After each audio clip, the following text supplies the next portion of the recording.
Assalomu alaykum, Katyol.uz kanalining hurmatli tomoshabinlari. Biz Farg'ona viloyati Ovoldamiz. 150 kvadratli xonadonimizga qishda issiq bo'lish uchun xonalar isitish tizimini o'rnatib berdik. Bu xonadonimizga o'zimiz ishlab chiqargan 15 kilovatlik atrofi utepленный ko'mirli katyolimiz hamda 3 dona anaqa sendvichli nejavekali dimoxodlarimizni o'rnatib berdik. 3tasi ham polni tomdan chiqib ketdi. 3 metr 60 santimetr bo'ldi. Bu xonadonimiz sistemasi Samatok sistema bo'lganligi uchun ochiq sistema, shuning uchun 3 mm li stali tayyorlangan ko'mirli katyolimiz. Alohida katyolxonalari yo'qligi uchun atrofi utepленный ko'mirli katyolda tanlov qildik. Katyoldan bitta podachi chiqib ketyapti, ikkiga bo'linyapti. Bu chap tomonda hammomimiz bor. Bu hammomimizga 2 dona radiator ustanovka qilindi mana. Mana shunaqa panelli radiatordan mana. Bu tomonda 4 dona radiator ustanovka qilindi. Mana shu G shaklli xonadonimiz bo'lsa, shu G gacha borgan. Polni xonadonimizga svet yo'q ekan. Svet yo'q ekan, uzr so'raymiz. Mana shunaqa radiatorlardan, o'sha katyoldan ikkinchi tomonga 4 donasini ustanovka qildik mana. Sistemamiz samoxod sistema bo'ldi. Suvni qaynash hisobiga tabiiy sirkulyatsiya bo'ladi.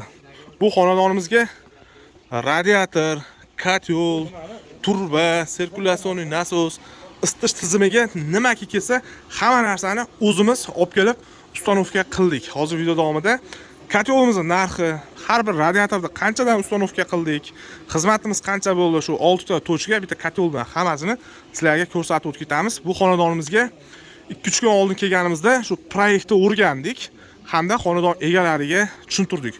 Shunaqa katyol o'rnatiladi, shunaqa radiatorlar o'rnatiladi, shunaqa sistema bo'ladi deb tushuntirib o'tdik va shuncha summaga tushadi deb aytdik. Xonadon egalari rozi bo'lishdi. Bugun shu ishlarimizni amalga oshirib berdik. Alohida katyol xona yo'qligi uchun atrofi utepленный ko'mirli katyolimizni o'rnatib berdik. Video boshida shu katyolimizni narxini aytib o'tib ketamiz. Videoni cho'zib oxirigacha ko'ringlar, oxirida aytamiz demaymiz. Katyolimiz 2026-yil 14-mart sanasiga bu videoda olyapmiz. 8,5 million so'm bo'ldi. 3 mm li stalda tayyorlangan samoxod ochiq sistemalarga mo'ljallangan katyolimiz atrofi utepленный 8,5 million so'm bo'ldi. Bunga komplekt dimoxodimizni o'rnatdik. Dimoxodimiz nerjavekali, ichi ham tashi ham 0,6 lik kondensat bermaydi, foydali tomoni to'lib qolavermaydi. Katyolni bitta rejimda ishlashiga yordam beradi. Katyolni zo'r ishlatib turadi. Bir bo'lagi 1 metr 20 santimetr bo'ladi. 410 ming so'mdan bunga 3 ta ketdi, 1 million 230 ming so'm bo'ldi. Salkam $100.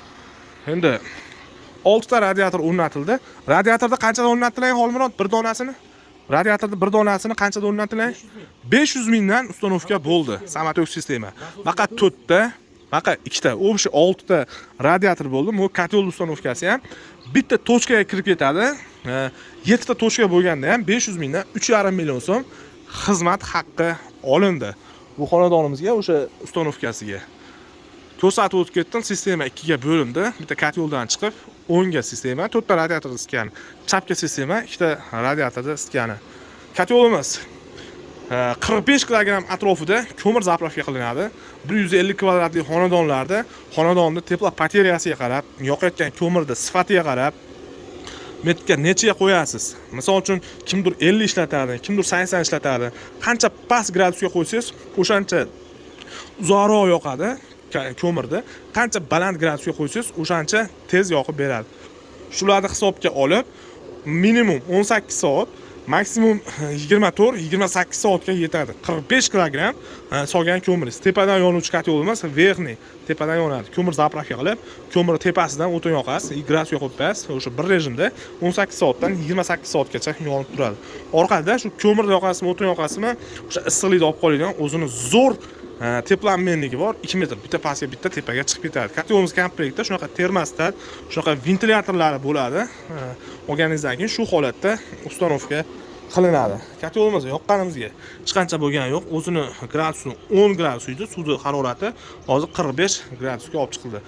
Tepa ham, poltayda ham podachi obratkalar ketgan. Hammasiga shunaqa izolyatsionni qilib izolyatsiyalarni qatirganmiz. Sistemaga taxminan 150 litr atrofida suv ketdi. 6 ta radiator, kotel hamma bo'lib 150 litr atrofida suv ketdi. Kimga shunaqa kotellar kerak bo'lsa, pastdagi raqamlarga bemalol aloqaga chiqaverasizlar. Dimoxodlar, kotellar, santexnik brigada ham kerak bo'lsa, xonadonlarning proyektini aytsalaring, ko'rsatsalar, qancha pul ketishini sizlarga aytib beradi. Chiroyli qilib shunaqa hozir bahor marta turibmiz. Xudo xolasa keyingi yil qishga garantiyasi bilan qilib, vodiy bo'ylab xizmat ko'rsatib, chiroyli qilib shunaqa santexnik ishlarini bitirib beradi. Kotel ishlab chiqarishimiz Farg'ona viloyatida, Farg'ona viloyati Qo'shtepa tumanida kotellar showroomimiz bor. Tashrif buyursalaring, mana shu pastdagi raqamlarga Telegramdan lokatsiya so'zini yozsalaring, joyimiz ma'zini tashlab beramiz. O'zimiz ishlab chiqargan shunaqa milliy 4 xil, 5 xil ko'mirli kotellarimiz bor. Tepadan yonuvchi verniy, pastdan yonuvchi nijniy kotellar. Bundan qolaversa, Rossiyskiy Cooper NMK zavodining kotellari bor, Turkiyani Fabian firmasini har xil. Xullas, общий o'zimiz ishlab chiqargan Rossiyskiy, Turkiy 20 xildan ortiq ko'mirli kotellar bor. Xudo xolasa ko'mirli kotel sohasida ishlarini bitirib beramiz. Videolarda kamchiliklar va xatolar bo'lsa uzr so'raymiz. Kimga shunaqa xizmatlar, kotellar kelsa, aloqaga chiqinglar, ishlarini bitirib beramiz.